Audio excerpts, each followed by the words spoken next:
वाक वाक का अर्थ है वाणी, शब्द या कथन। यह 4 पंक्तियों में बद्ध कश्मीरी शैली की गेय रचना है। इसकी रचनाकार कवित्री ललदद हैं, जो कश्मीरी मूल की हैं। ललदद की काव्य शैली को वाक कहा जाता है।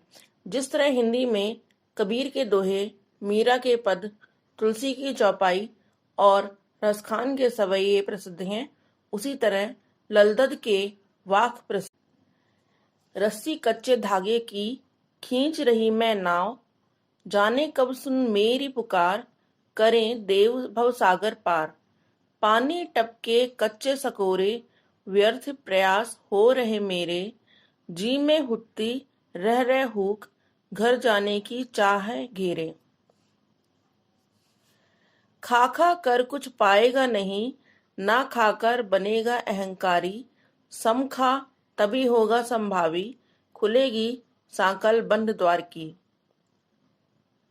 आई सीधी राह से गई न सीधी राह, सुषुम सेतु पर खड़ी थी, बीत गया दिन आह।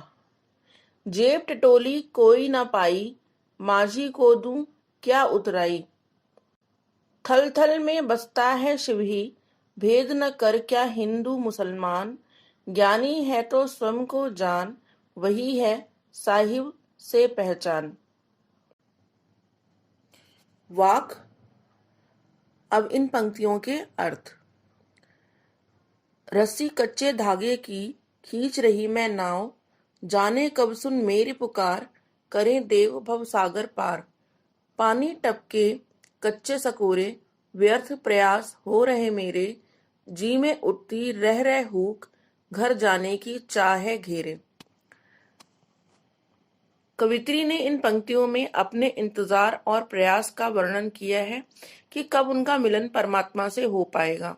जिस तरह कच्चे घड़े से पानी टपक टपक कर कम होता जाता है, उसी तरह कवित्री का जीवन भी कम होता जा रहा है। इसी वजह से वे व्याकुल होती जा रही हैं कि कब ईश्वर उनकी पुकार सुनेंगे और इस संसार रूपी सागर से उनका बेड़ा पार लगाएंगे। इन पंक्तियों में कवित्री ने परमात्मा के निकट जाने वाले प्रयासों को कच्चे धागे से खींची जाने वाली नाव के रूप में बताया है। उन्होंने कच्चे धागे शब्द का प्रयोग इसलिए किया है क्योंकि मनुष्य कुछ समय के लिए ही धरती पर रहता है, उसके बाद उसे अपना शरीर त्यागना पड़ता है। धीरे धीरे समय निकलता जा रहा है, पर कवित्री द्वारा प्रभु मिलन के लिए किए गए सारे प्रयास व्यर्थ होते जा रहे हैं। अब उन्हें ऐसा लग रहा है कि समय खत्म होने वाला है, अर्थात मृत्यु समीप है और अब शायद वो प्रभु से नहीं मिल पाएंगी। इसलिए उनका हृदय तड़प रहा है।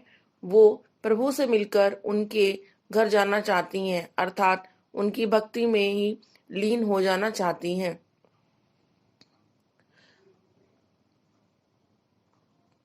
खा खा कर कुछ पाएगा नहीं, ना खाकर बनेगा अहंकारी, सम खा तभी होगा संभावी, खुलेगी सांकल बंद द्वार की।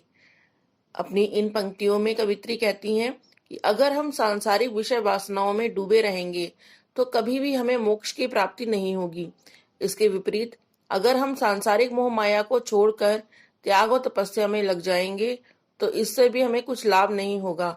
भोग का पूरी तरह से त्याग करने पर हमें अहंकार आ जाएगा, जिसकी वजह से हमें मुक्ति अर्थात ज्ञान की प्राप्ति नहीं होगी। इस वजह से कवित्री के अनुसार दोनों ही रास्ते गलत हैं। जब हम सांसारिक भोग लिप्सा में तृप्त रहते हैं तब तो हमें सच्चे ज्ञान से दूर रहते ही हैं। इसके विपरीत जब हम त्याग और तपस्या में लीन हो जाते हैं तब हमारे अंदर अहंकार रूपी ज्ञान आ जाता है, जिसके द्वारा हम सच्चे ज्ञान की प्राप्ति नहीं कर पाते। इसलिए कवित्री हमें बीच का मार्ग अपनाने के लिए कह रही हैं, जिससे हमारे अंदर वासना और भोग लिप्सा भी नहीं होगी और ना ही अहंकार हमारे अंदर पनप पाएगा।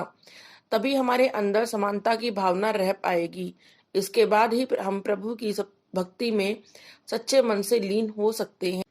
आई सीधी राह से गई न सीधी राह, सुषुम सेतु पर खड़ी थी, बीत गया दिन आह। जेब टटोली कौड़ी ना पाई, माझी को दूं क्या उतराई। अपनी इन पंक्तियों में कवित्री ने मनुष्य द्वारा ईश्वर की प्राप्ति के लिए किए गए जाने वाले प्रयासों पर कड़ा प्रहार किया है। यहाँ कवित्री ये कहना चाहती हैं कि अपने जीवन की शुरुआत में उन्होंने ईश्वर की प्राप्ति के लिए शुरुआत तो की, लेकिन उसके बाद उन्हें यह नहीं समझ में आया कि कौन सा मार्ग सही है और कौन सा मार्ग गलत। इसलिए वो राह भटक गई, अर्थात संसार के आडंबरों में बह गई।